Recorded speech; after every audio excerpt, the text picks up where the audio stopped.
Good morning. I see that it is 9 a.m. the time for this hearing. I'm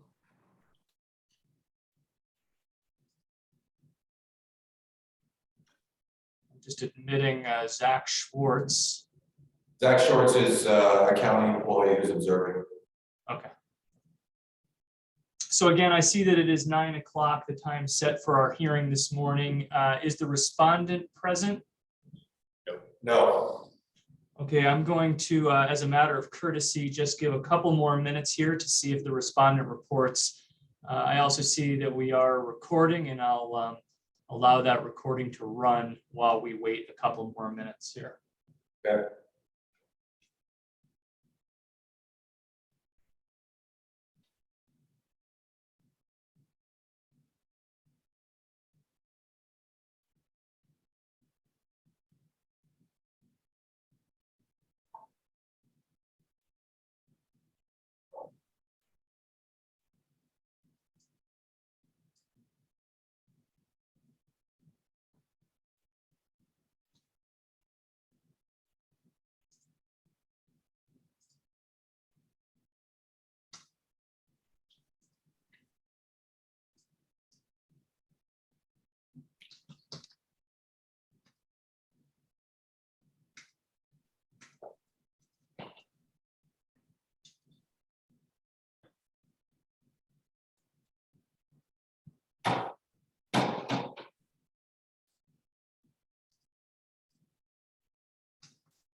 Mr. Stento, are you prepared to start? Yes, sir. Okay, well, I'm noting that it is 9:05 a.m. Today is March 2nd, 2022. This is the zoning violation hearing on zoning violation citation PZC 21-0026, County of Coconino versus Strong Salazar, taking place by Zoom and Thomas Auditorium, Department of Community Development, held pursuant to Coconino County Zoning Ordinance 5.14. I note that the county is present through its zoning inspector, Mark Stento. The respondent is not present either by Zoom or in person at Thomas Auditorium. Is that your understanding as well, Mr. Stento? Yes, sir, that is correct. Okay, I am in receipt of the county's exhibits 1 through 8, which I will deem admitted for purposes of my review. I am not in receipt of any exhibits or a witness list from the respondent. As such, any evidence that would have been introduced by a respondent or would have been attempted to be introduced by a respondent would be denied admission. Additionally, I'm not in receipt of the respondent's admission or denial of responsibility, which was required to be submitted within 15 days of service of the citation, which I believe occurred on January 24, 2022. And therefore, because that was not submitted, the citation is deemed admitted by default. Additionally, the respondent has failed to appear at today's hearing. I will take some evidence to make sure that the citation was served, notice of hearing was served properly, but assuming that they were, the respondent's failure to appear means that I'm required to enter a finding of responsibility against the respondent and impose a penalty pursuant to the zoning ordinance. And that is pursuant to zoning ordinance 5.14 C2D5. So Mr. Stento, as I said, and just to explain that in a little more detail, because I didn't receive an admission of denial, an admission or denial from the respondent, the citation is just deemed to be true. Moreover, because the respondent has not appeared for the hearing today, the consequence of that is that I'm required to find that Coconino County is correct on this matter and that the respondent is responsible for the violation. We would then skip to the step of imposing a penalty. What is the penalty that the county is seeking here? As far as monetary values go per penalty, we don't have a specific value. So the maximum pursuant to the zoning ordinance is $750 per residential violation per day. We'd like to assign a penalty on a per vehicle basis for the abandoned and inoperable vehicles. At this time, the unlawful occupancy of the dwelling at the location is at least temporarily ceased.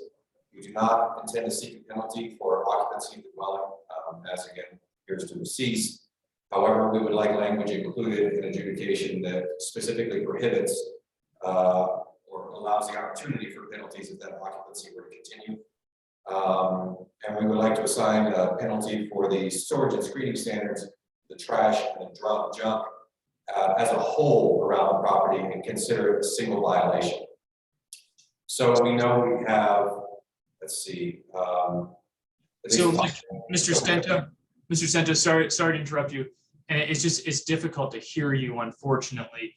Were you saying that the issue of the storage and or occupancy of the recreational vehicle has been cured? So the RV that was occupied unlawfully, the occupation of that RV has ceased. Now the existence or the fact that the RV is still there represents a violation. It's not more unregistered. Okay, I got it.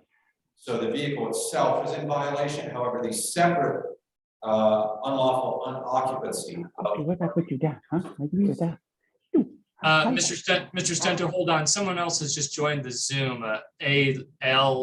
Lumpkin. Yeah, I believe that is Deputy County Attorney Aaron Lumpkin. Oh, okay. Is Mr. Lumpkin, you're on mute. Can you hear me? I can hear you. Okay, Mr. Lumpkin, the hearing has commenced. Respondent is not present. What's your role here today? The county attorney's office role here today is just to observe and be able to provide feedback for my clients at a later time. Okay, great. So just to bring you up to speed, Mr. Lumpkin, respondent did not appear. Moreover, respondent never submitted their statement of admission or denial. And so therefore the citation is deemed admitted. And in any event, because of the failure to appear, I'm required to enter a finding of responsibility against the respondent. So what I still need though is I would like some sworn testimony to make sure that the notice to appear was served correctly. And then I also just need information on penalty, what the county is seeking for a penalty. And so I'm just querying Mr. Stento about the penalty issue, but I think I'll put him under oath here in a minute, just get some information from him so that I know how to fashion a remedy. Very well, thank you. Okay. So Mr. Stento, what you were saying was that the occupation of the RV has ceased, but the presence of the RV on the property is still an ongoing violation. Is that right? That's correct. And our concern is the occupation of the RV has ceased for intermittent periods over the course of our investigation. So while cessation has occurred in the short term, it's very plausible that RV could be occupied again in the near future. Okay. I have a rough idea of. The occupant seems to come and go. Okay. The remaining violations consist, as I noted in my exhibits, of storage and screening standards violations and inoperable vehicles. The property is littered with stuff, for lack of a better way to put it, junk, some trash, tires, appliances, etc. As I was noting, the storage and screening standards violations for what we're going to refer to pursuant to the zoning ordinance as secondhand materials, I would like to constitute a single violation. Simply because it would be ridiculous to break it down into single items. Okay. There are so many. Well, Mr. Stento, here's what we'll do, because all of the violations themselves are deemed admitted. You know, you win on that, so you don't have to go into detail on what's there or what's not there. But what I'll do is I'm going to put you under oath. I'm just going to ask you a couple questions, just so I feel comfortable that the notice of the hearing was served correctly, and then you can tell me just exactly what you're seeking for damages, because if you get that $750 per day, I need to know how much that has added up to. So you're going to need to provide me with that information so that I can do the calculation. So why don't you go ahead and raise your right hand? Do you swear to tell the truth, the whole truth, and nothing but the truth? I do. All right, thank you. Mr. Stento, let me just ask you, I see in your exhibit book that there's exhibit 3 is the zoning violation citation, and exhibit 4 is the notice to appear. Exhibit 4A is an affidavit stating that the citation and notice to appear were served. Is that correct? That is correct. And is that your signature on exhibit 4A, the affidavit? That is correct. Okay, and so you actually served the citation and notice to appear? I did, that's correct. And you left them with a Rose Drumgoole, is that right? That's correct. What's your understanding of who Rose Drumgoole is? Rose Drumgoole was the RV occupant we had numerous interactions with on site. Sean Strong, the respondent, would bounce around to other various properties. I was not able to catch her on site. I was able to speak with her over the phone numerous times. She confirmed verbally on the phone with me during one of those calls that Rose Drumgoole was an acceptable person to serve in lieu of her. She stated it explicitly in that conversation. The previous notices that have been served to Rose Drumgoole pursuant to the timeline included in the exhibits were confirmed to have been provided to Sean Strong via Rose Drumgoole. Okay, yeah, I see in your timeline, which is exhibit 7, that you asked if Rose could deliver the citation packet to Sean, and she stated yes, she could. Okay. How old would you say Rose is? Mid-50s. Okay. And when you served her, do you have any reason to believe that she was under the influence of alcohol or drugs? No, at no point did I serve did I feel she was under the influence. Did she appear to have any limitations that would prevent her from forwarding the information on to the respondent? Not to my knowledge. Did she seem to understand what the documents were? She did, and she did explicitly state she would provide them to Sean. Okay. So with that, Mr. Stento, so again, county has prevailed in this case by default. The citation is deemed admitted. I just need some information from you regarding what the county is seeking as a remedy. So assuming that you get the full penalty of $750 per day per violation, what are we looking at for a full penalty? Well, I'm not seeking the full value. Is it possible for us to impose a 30-day time frame from now before after adjudication before citation begins? Yeah, we can do that. So you want to give him a little grace period to get things resolved? Well, the county's ultimate goal is to get the property cleaned up. My perception of Sean is that she struggles financially. My guess is that if heavy fines are imposed, they will be delinquent. Okay. The adjudication of the case in support of citation, so we can move directly to that in a fairly prompt manner after a slight grace period. Might allow us some time to see if we can get her moving on some of those vehicles and some of that stuff out of there. We want to get the property cleaned up. If obviously Rose is delinquent on those citations, the county can potentially pursue additional action up to and including a lien on the property. Then of course it will be the county's property or a problem potentially to abate pursuant to our abatement ordinance. That won't necessarily expedite cleaning up the property either. So I would like to, if I can, give a little bit of additional time there and then have the capability to prepare a recommended citations. And then at that stage, I could provide a quantity that we would like to cite for.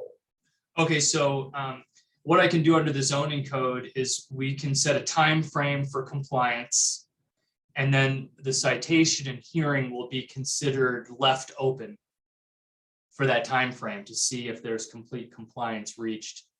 And then I think what I heard you say, again, it's just difficult to hear you in that room, is what I think I heard you say is that you will submit something to me with a calculation of what the damages are, assuming that there is not full compliance.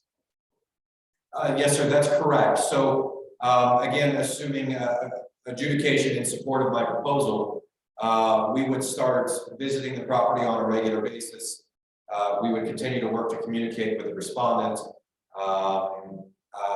and then start essentially a checklist of ongoing violations that we would associate fines with. At the end of that period, we would have a specific quantity available to you. I don't have any problem doing that, but this case has been going on for so long. What makes you think that you're going to get compliance in the next 30 days? I want to provide the respondent with every possible opportunity to do that. If I can get her on the phone, maybe I can get her to move a vehicle or two and start moving. I'm not optimistic. I do not think that will be the case. I do not think it'll be successful. And you're talking about dealing with Rose. No, Rose, we have not been able to find on the property for the last month. Okay, so when you say she, who are you talking about? I'm referring to the respondent, to Sean Strong. Oh, okay. Is Sean a woman? Yes. Oh, okay. All right, well, so you want things left open for 30 days? If that's viable, potentially, yes. Okay, yeah, that's my understanding of the zoning code, that I do have that ability to do that. So what I'll do is I'll issue a written determination. It'll lay out that respondent didn't show, therefore you prevailed by default, etc. And indicating a compliance timeline of 30 days. And that why don't you plan on submitting information to me on damages before the expiration of those 30 days? Certainly. And then I think, let me just look at the zoning code here for a second. I think what happens is, if we do it that way, we have what's called a recall hearing.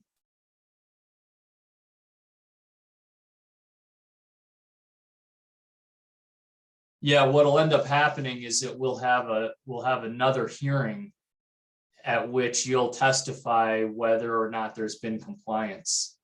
Okay. And then presuming there's not, we'll issue an order at that point with presumably with financial penalties. Okay. Okay. All right, anything else? Not on the county's end, no. Okay, Mr. Lumpkin, do you need to confer with Mr. Stento or anything off the record or out of my hearing or anything like that? No, I do not. Okay. All right, well, with that, I will bring the hearing to a close, and I'll hope to write up a determination today and get it circulated. And I think that's all I need for today. So we will go off the record. And Ms. Hernandez, are you able to store the recording of this Zoom meeting? Yes, I am. Okay, I'll be in touch with you about that as well. So, all right, well, I appreciate everyone's time and involvement this morning, and we'll now go off the record. Thank you very much. Thank you, Mr. Brown.